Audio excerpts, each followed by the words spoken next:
travers de ce verset. Mais le Seigneur leur dit, vous les pharisiens, vous nettoyez le dehors de la coupe et du plat. Et à l'intérieur, vous êtes plein de rapines et de méchanceté. Luc 11, le verset 39.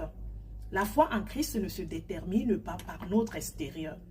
Beaucoup de fois, on se dit que quand on parle de dépouillement, les personnes pensent que c'est l'effet de porter le long vêtement ou encore ne pas porter des boucles d'oreilles ou encore se voiler la tête signifie qu'on est pur. Beaucoup de fois, on a développé cette attitude de penser que la foi est une affaire d'accoutrement.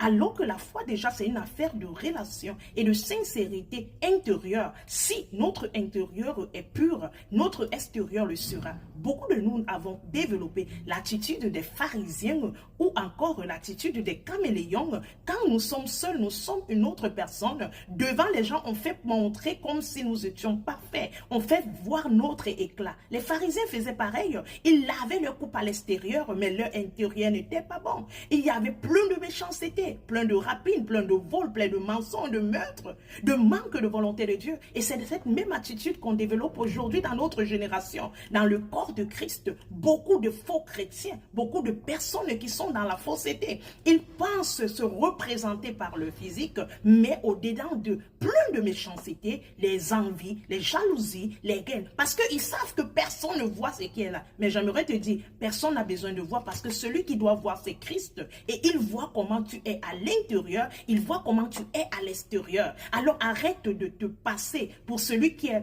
brillant à l'extérieur si ton intérieur n'est pas propre. Christ veut des hommes qui ont un esprit propre, l'intérieur qui le reflète et l'extérieur qui le reflète.